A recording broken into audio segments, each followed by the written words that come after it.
In this week's episode of Critical Role, Team AOL are back, baby! Woo! Finally, we get to see what's happening on the other side of Exandria. Ashton, Orym, and Laudna find themselves on a cliff in the dark in a rocky landscape with the smell of sulfur in the air and the red moon small in the distance, tethered by a red beam to the land below. The magical energy of the ley lines continues to shift in the sky. And Laudna has some memories of places this could be: a mountain range in the Truscan Vale in Wildmount, the Panagrip Sands in Eastern Marquette, and the Spectrum Gorge in Isilra. Turns out she's got a pretty good handle on geography. Laudna tries to mentally reach out for Imogen, but is not able to sense her anywhere. Orym tries contacting both Caleb and Dorian with his sending stones, but again, they don't work. Laudna summons Pate to take a look around the surrounding landscape. Pate can see the toxic fumes pouring out of cracks in the ground, pools of rolling liquid, and a forest or a jungle of some kind in the distance. They decide to head up the cliff rather than down, scrambling up with the assistance of Laudna's immovable rod, although partway up Marisha remembers that there would have been a much easier way to do this.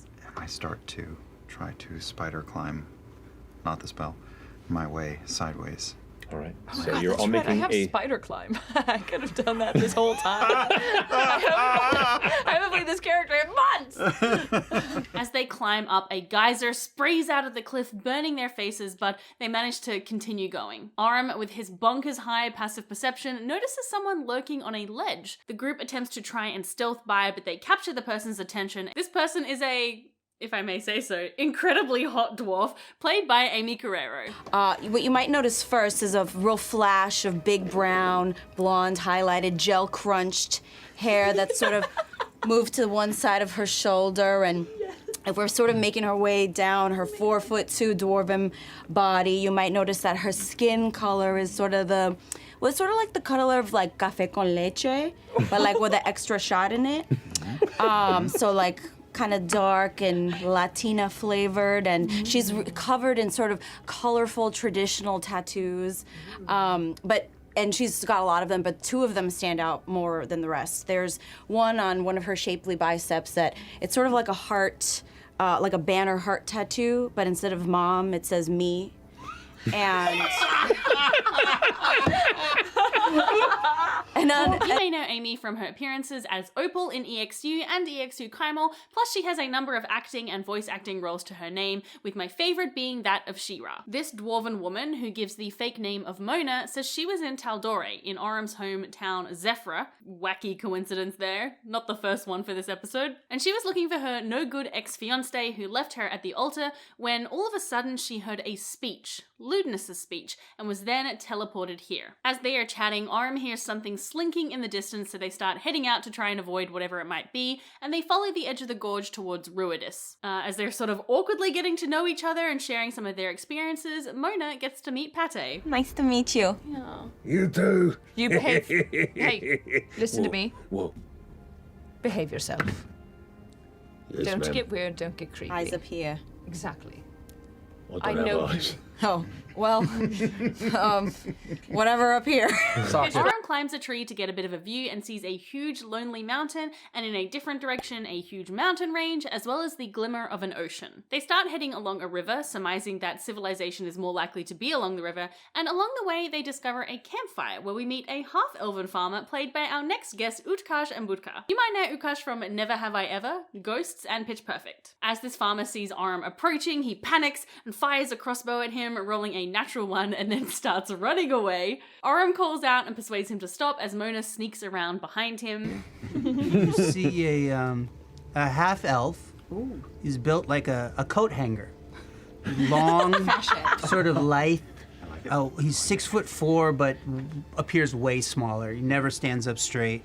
About 200 pounds, so yeah, he's soaking wet. Long, delicate fingers.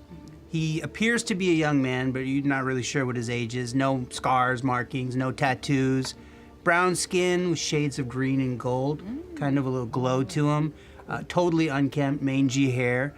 And his eyes, you can see in the dark, are large. They're gold, amber, with like very dilated pupils. And he's basically got a face that carries the expression of like, what the fuck is going on at all times. The dilated golden eyes, what's going on with those? That feels like a secret waiting to be uncovered. I feel like there's a lot more to this farmer than meets the eye. Or eyes.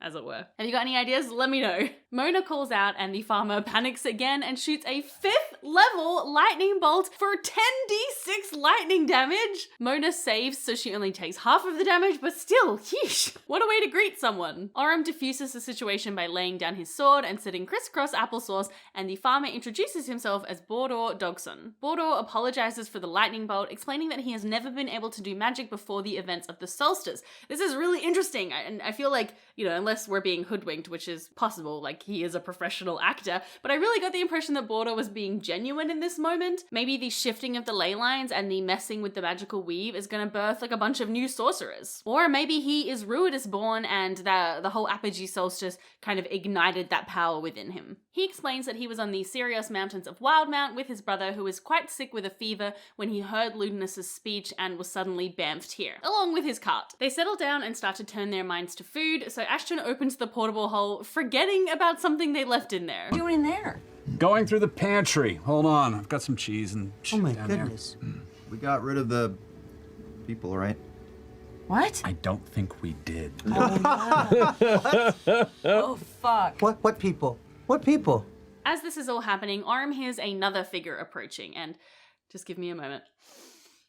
It's Emily Axford!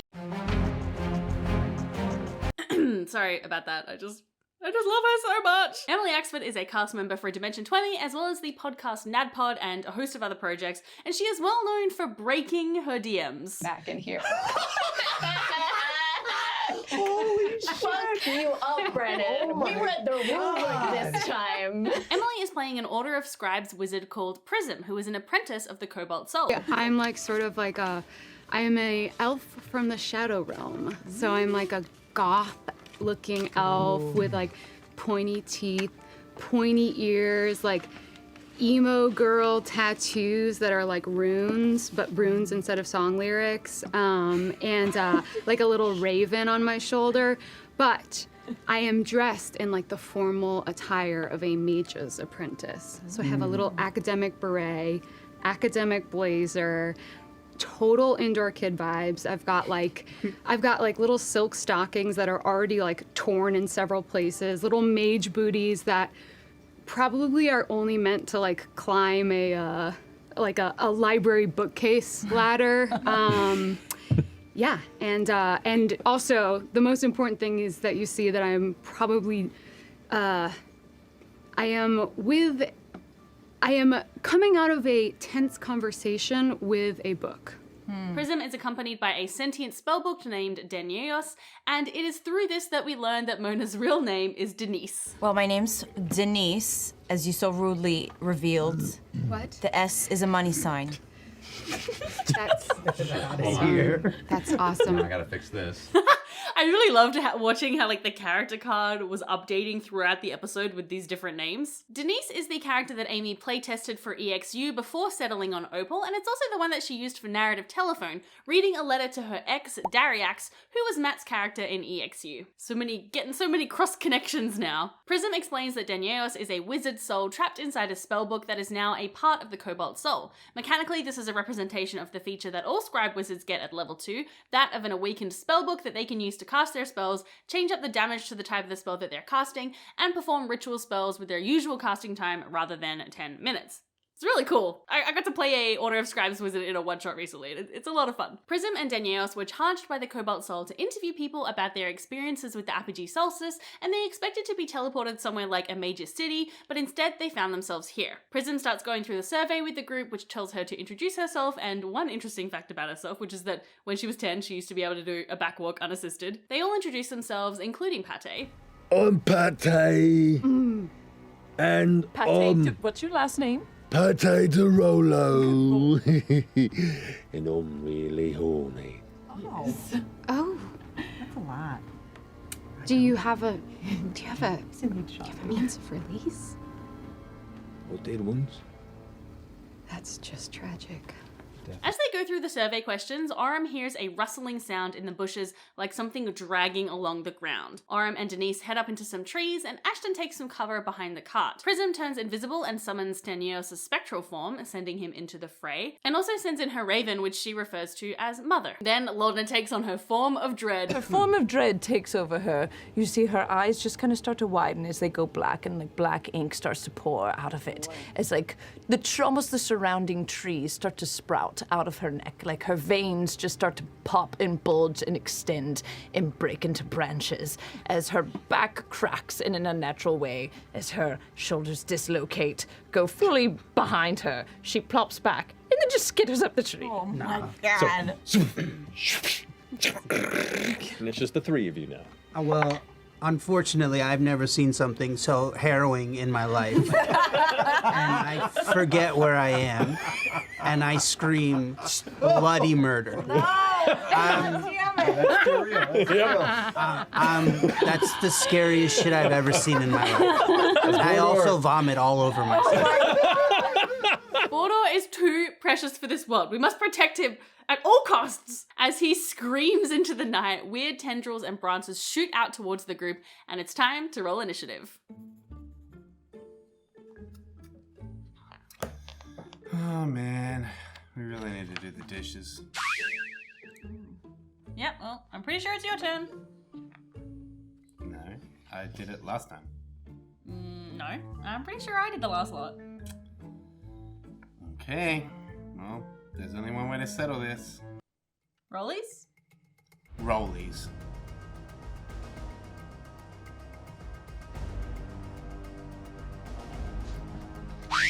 Oh! Oh no, not the only crits die! Yes! 18! Alright!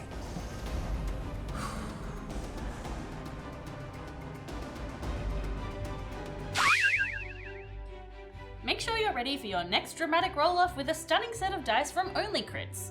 They have a huge range of styles and sizes, such as sharp-edged resin dice, their Little Friends collection with the cutest inclusions, their stunning metal and stone dice, and unique hollow metal dice. If you need something to roll in, they've got you covered with dice trays and towers, as well as other gaming accessories. Plus, every purchase comes with a free D&D adventure. Click the link in the description and use the code LUNA at checkout to get 12% off your order.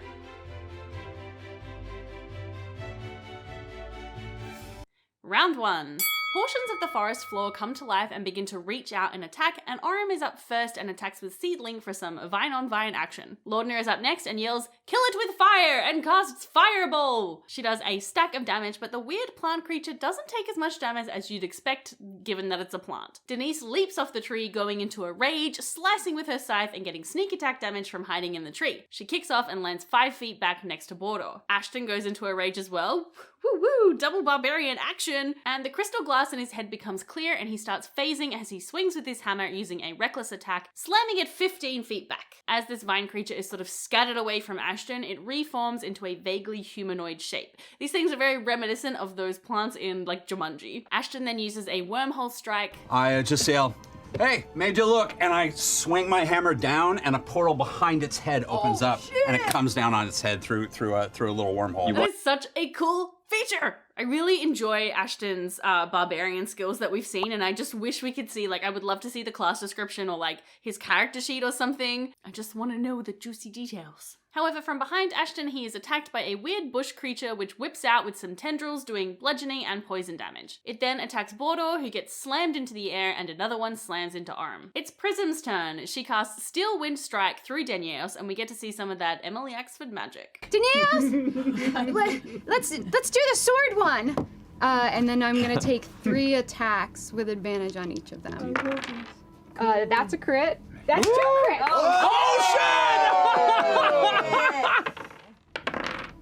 And then A natural 20 again! This is insane! And then I say again, how's that for a field test? So, You nailed it! Bor'dor is up next and he panics, thinking he's going to die, and his insides turn to ice, which manifests into a ray of frost. He then lies down on the ground and tries to make himself as small of a target as possible. Round 2. Orym does a bait and switch maneuver with Bor'dor, attacking the mound multiple times. Laudna casts Wither and Bloom on the creatures, withering some of them away with necrotic damage and giving the ability to roll a hit die to Orym, and follows it all up with an Eldritch Blast.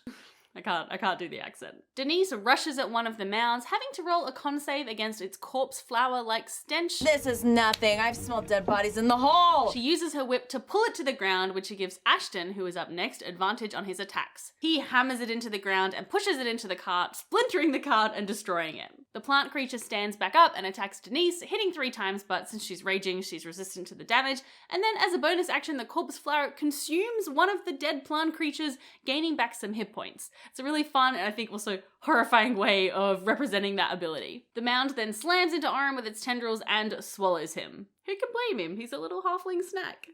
Seriously though, what is with Matt Mercer and creatures that consume people lately? Prism asks Deni to move through the mound that swallowed Orym, and since she can cast spells through him, she casts Dimension Door to pull Orym out. Dad. You all see this strange purple like light that glows out of what little bit of its inner gullet you can see, and both of them teleport to where? Okay. Well, I don't think that I would be so strategic about this. I think I'll probably just thrust them like either right here or right here. I'll thrust them right here. Right here on the far end. I'll just like little cake toppers. Just We got a ringer here. Wow. You land as the book is like somewhat lashed onto your shoulder, and then it pulls away and kind of floats there in the air, and you can see that weird scrunched up face is like, now's when you say thank you. I flash through the Crown Keepers, Bell's Hells, and these weirdos, and I just go double vision for a second. Bor'dor is next and rolls a rather low con save against the corpse flower's stench and is poisoned. Panicked, he casts Lightning Bolt at the mound, and oh my god, my heart hurts so much in this moment.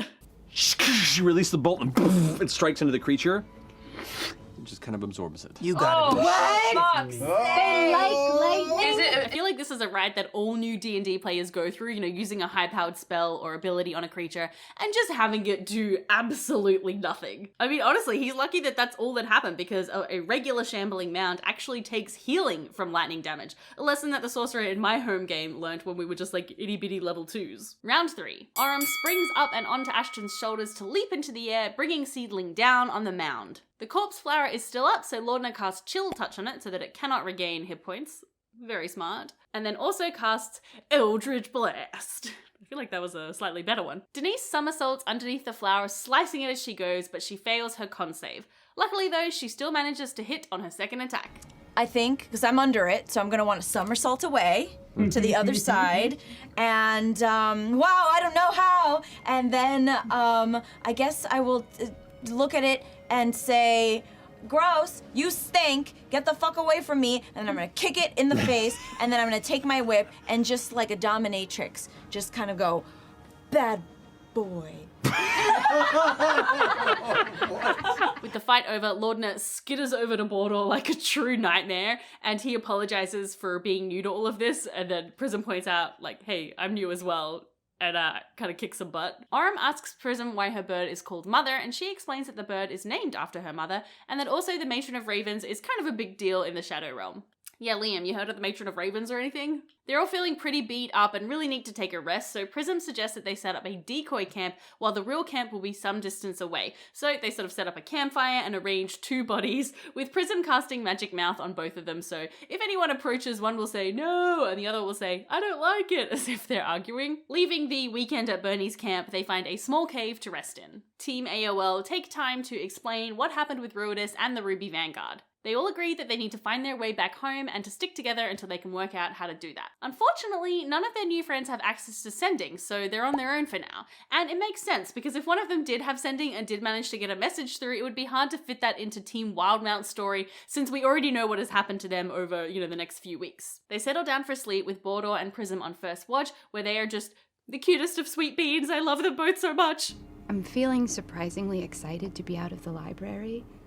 I thought I was gonna freak out. I thought I was gonna do what you did.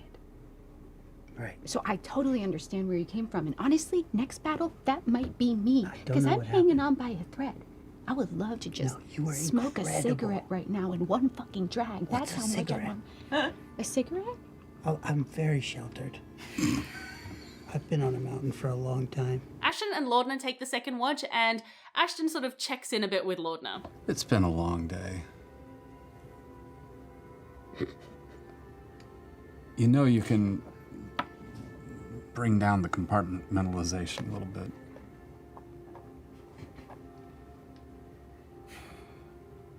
We're gonna get them back. Hey, we're... What? What? If I say too many words, I'm gonna cry. Ashton promises that they're going to get back to the rest of Bell's Hells, even if they have to blast themselves into space to do it. Yes, go to the moon! Lastly, Denise and Orym take the last watch, where Denise reveals to Orym that her ex is indeed, as I saw many critters speculating during the episode as it was airing, that her ex is Dariax. Another crazy coincidence. I'm sorry? Dariax. What a piece of shit. Nah. What?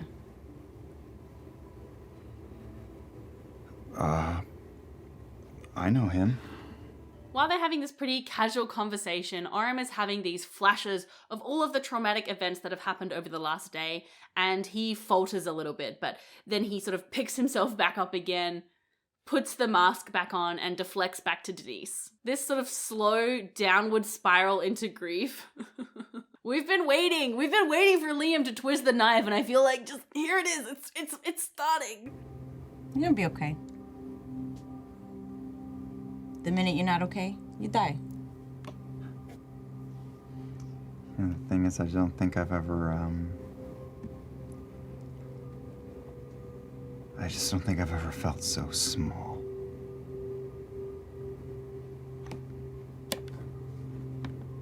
Well, I know I'm like a whole foot taller than you. But, same. Got a big personality. You too! It's hidden, but you do. And you fight like a dancer. Very nice. Work at it. I know.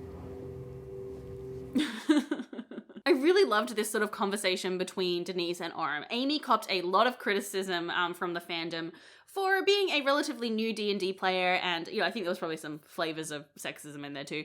But I think in Denise, she seems so confident and like settled in that character. It's a really fun character, such a like clear vision for it, and I really love her. I love Denise so much. I'm obsessed with the character design. Just, I can't wait for all of the super, super hot cosplays of Denise.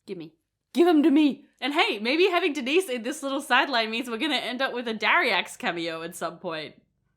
That's pretty fun. In the morning, Prism says that if they can find a copy of the sending spell, she can copy it down really quick, so that's an option they might be able to explore. Orym shows them all to an easy tree to climb so that they can get a look over the landscape, and looking out they see the tall single mountain and realize that it is the Ascendant Bridge Mountain, the tallest in Exandria, and it's believed to be the site where the gods first landed when they arrived here. They can see smoke from towns across the distance, giving them a direction they can head in for civilization. After Pate returns from a little jaunt trying to find the reindeer but not being able to find it, the party starts off on their journey.